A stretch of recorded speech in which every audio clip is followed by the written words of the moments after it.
Comment vaincre la culpabilité, c'est cette émotion qui me mine. Au cours de ce live, je vous apporterai un éclairage sur ce qu'est la culpabilité, d'où vient ce sentiment, et puis je vous proposerai quelques pistes pour essayer d'améliorer vos ressentis, parce que c'est fort désagréable que de vivre de la culpabilité comme ça pendant un temps suffisamment long. Par ailleurs, effectivement, ce sentiment de culpabilité, il fait à la fois partie du deuil, mais en même temps, c'est quelque chose, quand il tourne en boucle et qui dure encore et encore, eh bien, ça peut devenir quelque chose qui va finalement retarder l'évolution de votre deuil et peut-être le faire durer, alors qu'en arrivant à dépasser ce sentiment de culpabilité, eh bien, vous pourriez peut-être et sans doute aller mieux. Alors, la culpabilité, c'est quoi? Eh bien, la culpabilité, c'est une émotion. Et comme toute émotion, eh bien en fait, une émotion, c'est un message qu'il convient d'apprendre à décoder et comprendre ce qu'il veut nous dire pour éventuellement passer à l'action juste. Une émotion, ça sert à passer à l'action. Comme toute émotion, normalement, une émotion, ça a une durée de vie très courte. Une émotion, on la ressent au moment où se passe une situation. Et puis une fois que la situation est passée, au bout de quelques minutes, l'émotion est passée et normalement, c'est fini. Le propre des humains, c'est que non seulement on vit les émotions au contact d'un événement en direct, mais également on est capable par notre pensée, eh bien, en repensant l'événement, eh bien, de revivre régulièrement cette émotion. Donc effectivement, si vous ressentez de la culpabilité et que cette notion de culpabilité revient régulièrement, eh bien c'est en lien avec vos pensées. C'est à chaque fois que vous repensez à ce qui éventuellement vous pose problème, eh bien de nouveau vous avez l'émotion de la culpabilité qui vous submerge et qui n'est loin d'être facile et agréable à accepter. La culpabilité, je ne sais pas si ça sera une bonne nouvelle, mais peut-être que pour certains, ça va quelque part nourrir un sentiment maternel ou parental. Il y a culpabilité, eh bien, ça veut dire aussi bienvenue dans le monde des parents. Parce que la culpabilité, c'est un sentiment qui est constant, mais constant toute la vie des parents, à partir du moment où on a fait un enfant, du premier jour où on voit les barres sur le test de grossesse jusqu'à la fin de nos jours en tant que parents, eh bien on est toujours coupable, on se sent toujours coupable de quoi que ce soit. Pendant la grossesse, on se sent coupable de trop se reposer, ou de pas assez se reposer, de manger tel truc alors qu'il faudrait mieux pas, ou au contraire ne pas manger ce qu'il faudrait. Coupable de faire quelque chose, coupable de ne pas le faire. Et puis après, plus tard, quand on a nos enfants, eh bien coupable d'être trop sévère, coupable d'être pas assez sévère, coupable de les habiller de telle manière ou pas, coupable de les laisser faire ou de pas les laisser faire. Bref, la culpabilité, à partir du moment où on est parent, eh bien, elle est au rendez-vous très souvent. Donc, eh bien, si ça peut vous conforter dans le fait que vous soyez vraiment des parents, et quel que soit le terme, eh bien oui, bienvenue dans le monde des parents, parce que la culpabilité en fait partie. Donc, si vous ressentez de la culpabilité alors que votre bébé n'est pas dans vos bras et est décédé, eh bien c'est une émotion de parents, mais une émotion du coup dans un contexte particulier dans le deuil périnatal, et vous vous sentez sans doute coupable, bien quand vous êtes maman, d'avoir fait quelque chose ou pas fait quelque chose pendant la grossesse, ou s'il y a eu interruption médicale de grossesse, d'avoir pris cette très difficile décision. On va revenir un petit peu plus tard là-dessus. Alors, quel est le message de la culpabilité? En fait, qu'est-ce que ça veut dire se sentir coupable? Eh bien, le sentiment de culpabilité, il naît du fait qu'on a l'impression d'avoir généré plus de douleurs, plus d'inconvénients dans la vie de quelqu'un que d'avantages. Alors quand je le dis comme ça, effectivement, dans le cadre du deuil périnatal, eh bien, on se dit, ben oui, évidemment, puisque mon bébé est décédé. Sauf que, en fait, c'est une pensée que l'on crée sur quelque chose que l'on ne voit pas en global. On le voit de manière très restrictive. Et effectivement, on se doute que enfin, on imagine, en tant que parent et en tant que maman en particulier, même si je pense bien à vous, les messieurs, si vous regardez, que, eh bien, parce que le bébé était dans notre ventre, forcément, on est tout puissant. Et que on a quelque part ce pouvoir de le garder en vie ou pas, parce qu'il est dans notre ventre. Or, eh bien, c'est pas tout à fait le cas, parce que notre bébé, il a beau être dans notre ventre, eh bien, il a une vie complètement autonome. Et effectivement, si on peut très intentionnellement faire quelque chose de pas bien, la plupart du temps, il est clair que vous avez fait de votre mieux. Et c'est quoi faire de son mieux? Eh bien, c'est parfois prendre des décisions très lourdes que peuvent être l'IMG, parce que en l'état, parce qu'on vous a donné des informations, que ce bébé n'était pas viable, ou qu'il aurait une vie extrêmement compliquée parce qu'il était très malade. Si on vous a proposé une IMG, c'est qu'il y avait des raisons médicales particulièrement importantes pour qu'on puisse vous le proposer. Mais effectivement, d'avoir fait ce choix extrêmement difficile de l'accepter, eh bien, ça peut générer un sentiment de culpabilité. Mais quand on revient sur le fait que culpabilité et sentiment d'avoir généré plus d'inconvénients, eh bien, est-ce que vraiment on a généré plus d'inconvénients dans la vie d'un bébé qui, de toute façon, n'était pas forcément viable, ou qui s'apprêtait à avoir une vie extrêmement compliquée? Est-ce que vraiment on a généré plus d'inconvénients à accepter cette IMG que, au contraire, d'avoir eu le courage de l'accepter? Ça, c'est une question à laquelle j'invite chacun à répondre. Par ailleurs, si il n'y avait pas spécialement s'il n'y a pas eu de geste d'IMG, mais que la grossesse s'est arrêtée spontanément pour des raisons connues ou inconnues, ça dépend des situations, eh bien, finalement, quel lien est-ce que vous faites? Et vous faites certainement un raccourci entre le fait d'abriter ce bébé au creux de votre ventre et celui de peut-être avoir fait quelque chose qui puisse attenter à sa vie. Parfois, c'est très difficile à expliquer de manière rationnelle. Et si c'est très difficile à expliquer de manière rationnelle, eh bien, peut-être que ce sentiment, eh bien, il est de l'ordre d'un fantasme, ou bien quand on est enceinte, eh bien, on n'a pas tout pouvoir sur cette grossesse. On peut l'abriter, on est un abri, on est un endroit où l'enfant peut grandir. Mais est-ce qu'on a le pouvoir sur la vie de ce bébé? Non, il a une vie autonome, et que cette vie autonome, eh bien, qu'est-ce qu'on en sait de la manière dont il était programmé, quel programme il avait? Il y a des gens qui sont programmés pour vivre très longtemps, des gens qui sont programmés pour le vivre beaucoup moins, et ce bébé était peut-être programmé par quelque chose qui nous dépasse, bien pour avoir une vie extrêmement courte. Et que c'est effectivement dans votre famille qu'il a choisi de naître, que ça vous fait traverser beaucoup de difficultés, bien entendu, mais peut-être que ce bébé, il n'avait pas d'existence plus longue que celle qu'il a eue, et que vous n'y êtes absolument pour rien dans ce qui s'est passé. Le mouvement de la vie, en fait, il a ses propres secrets, et c'est important de pouvoir remettre ça en perspective. Quel est le secret de la vie que je ne peux pas maîtriser et qui est en dehors de moi? Et du coup, en quoi cette culpabilité que je ressens, elle est vraiment juste? Alors, elle est juste dans le sens où, si vous la ressentez, eh bien, votre sentiment, votre ressenti est juste, le sentiment de culpabilité. Mais les raisons pour lesquelles vous le ressentez, c'est peut-être effectivement des pensées qui ne sont pas forcément les plus justes, et en tout cas les plus justes avec vous-même, ça c'est certain. Alors, comment est-ce qu'on peut faire pour se sortir de la culpabilité? Eh bien, il y a une première façon que je vous suggère, si ça vous parle.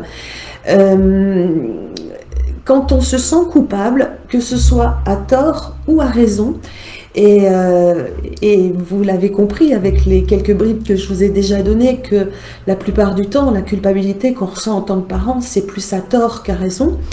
Et du coup, si vous n'arrivez pas à vous enlever cette idée de la tête, qu'elle soit juste ou fausse, elle est dans votre tête, elle est dans votre tête, eh bien, il y a une chose qu'on fait quand on se sent coupable de quelque chose, eh bien, c'est de demander pardon. Et si ça vous parle, eh bien, ça peut être une façon aussi d'extérioriser cette culpabilité, que pourquoi pas, de faire, alors soit de vous connecter à votre bébé par la pensée et de lui demander pardon pour le tort que vous auriez éventuellement pu faire, et encore une fois, c'est pas forcément le cas, mais ça peut vous aider de demander pardon. Et puis vous pouvez le faire aussi en écrivant une petite lettre. Écrivez à votre bébé tout ce que vous pensez, tout ce que vous auriez envie de lui dire, et peut-être demander pardon pour les pensées qui vous traversent, qu'elles soient justes ou fausses, peu importe, elles sont là. Et ce courrier, eh bien, vous avez plein de possibilités. Vous pouvez soit le brûler en pensant à lui, vous pouvez lui mettre à l'endroit où vous recueillez habituellement, vous pouvez l'enterrer, vous pouvez faire des choses avec ce courrier, ou le conserver dans votre boîte à trésors avec tous les souvenirs de ce bébé. Mais il y a des chances pour, si vous n'arrivez pas de manière rationnelle à enlever vos pensées de culpabilité, eh bien que peut-être faire une lettre de pardon eh bien, puisse vous aider à alléger un petit peu ce sentiment de culpabilité. Une autre façon de travailler ce sentiment de culpabilité, c'est de vous dire, eh bien, si la situation était inverse, si moi j'étais décédée et mon bébé était resté, est-ce que j'aimerais que mon bébé il ait ce sentiment de culpabilité vis-à-vis de moi? Est-ce que j'aimerais qu'il soit triste de culpabilité alors que moi, là où je suis, eh ben, finalement ça va? Je ne crois pas qu'on souhaite ça à un être qu'on aime. Et donc, est-ce que votre bébé a envie que vous vous sentiez coupable? Est-ce que votre bébé a envie que vous restiez coincé là-dedans et que vous n'arriviez pas à avancer dans votre vie à cause de ça? Je ne suis pas sûre qu'il ait envie que sa maman soit aussi coupable alors que finalement, elle n'y est pour rien dans cette histoire. Donc voilà deux pistes. Une piste à se demander qu'est-ce que souhaiterait votre bébé pour vous. Une autre, peut-être demander pardon, qui peut faire en sorte de vous aider à lâcher ce sentiment de culpabilité. Et puis une troisième façon, c'est un petit exercice de méditation que je vous suggère. Et donc, eh bien, au moment, quand vous ressentez ce moment de culpabilité et quelque part que ça vous étouffe un peu, et eh bien finalement de vous arrêter et de l'écouter, ce sentiment, et de vous remettre en lien avec vous-même et de savoir, quelque part comme si vous étiez au-dessus de vous, en train de vous regarder et vous observer dans ce qui se passe, sans rien vouloir changer, sans juger. Qu'est-ce qui se passe? De quoi je me sens coupable? Pourquoi? Et quelles sont mes sensations physiques? Faire un petit peu comme ça le tour de votre corps et regarder au moment où vous ressentez de la culpabilité, à quel endroit dans votre corps ça se passe. Ça peut être une sensation de chaleur diffuse ou un endroit spécifique. Ça peut être une boule dans le ventre, ça peut être des tensions dans le dos, ça peut être une boule ici au niveau du plexus, ça peut être les jambes toutes molles ou au contraire tendues. Enfin, il y a différentes sensations physiques. Une sensation d'étouffement, des frissons, du froid, des tremblements, tout ça. Voilà, quand vous vous sentez dans ce moment de culpabilité, qu'est-ce que vous ressentez? Et puis, vous connectez à ces ressentis dans ce moment présent et se dire, mais qu'est-ce qui se passe là maintenant? Où est-ce que je suis? Et vous connectez à vos trois sens. Qu'est-ce que vous sentez avec votre nez? Qu'est-ce que vous entendez? Qu'est-ce que vous ressentez avec votre peau? Et puis, dans cette connexion à vos ressentis, et bien également, vous redressez volontairement, abaisser vos épaules, mettre un petit peu le menton comme ça, et puis sourire. Alors, ça peut paraître complètement contre-productif d'aller faire un sourire à ce moment qui semble assez inopportun, sauf que de vous mettre dans cette posture-là, eh bien cette posture va faire en sorte d'éteindre l'incendie émotionnel qui est dans votre tête. Ça va vous soulager de manière assez immédiate en étant redressé et en souriant. Et puis regardez sur quoi vous portez votre attention, sur vos sensations, et mettre un mot sur l'émotion que vous vivez. Parce qu'en fait, mettre un mot, je ressens ça, je me sens comme ça, etc. Et quand on met un mot sur une émotion, l'émotion, elle se sent entendue et elle va se dissoudre comme ça. Le fait, une émotion entendue, elle arrête de klaxonner. Une émotion qui n'est pas entendue, qui n'est pas écoutée, elle continue de klaxonner de plus en plus fort et elle revient, elle revient. Et puis dans ce moment donc de méditation où vous vous connectez à vos émotions, à vos ressentis, eh bien demandez-vous qu'est-ce qui est important là maintenant et comment est-ce que j'ai envie de me sentir dans 10 minutes, dans un quart d'heure, dans une heure? Est-ce que j'ai vraiment envie de rester dans cet inconfort-là? Ou est-ce que j'ai envie de vivre autre chose? Est-ce que j'ai pas autre chose à vivre justement pour honorer mon bébé que de me sentir coupable? Qu'est-ce qu'il voudrait pour moi, mon bébé? Est-ce qu'il voudrait pas que je me sente plus légère, plus dans la vie? Lui est parti, mais moi je suis encore en vie. Est-ce qu'il n'aurait pas envie justement que je profite 2 fois plus de cette vie, justement pour en profiter un petit peu aussi à sa place? Et puis, se demander aussi, dans cette situation où je pense avoir fait quelque chose de pas bien, retourner à l'inverse et essayez de vous dire, mais qu'est-ce que j'ai fait de bien dans tout ça? Et regardez tout ce que vous avez fait de bien pendant cette grossesse, pendant toutes les bonnes décisions que vous avez pu prendre. Regardez tout ce qui était bien. Parce qu'en fait, quand on ne va pas bien, en fait, on regarde tout ce qui n'est pas bien, tout ce qui est désagréable. On va commencer à regarder tout ce qu'on a mal fait et on a l'impression qu'on n'a rien fait de bien. Et si vous vous penchiez un peu sur tout ce que vous avez fait de bien, vous allez pouvoir faire une liste beaucoup plus grande. Et je vous invite à faire la liste la plus longue possible de tout ce que vous avez fait de bien et tout ce que vous avez fait pour votre bébé pendant toute cette grossesse et tout ce que vous avez fait en pensant à lui, en voulant faire de votre mieux. Faites une liste de tout ce que vous avez fait en voulant faire de votre mieux.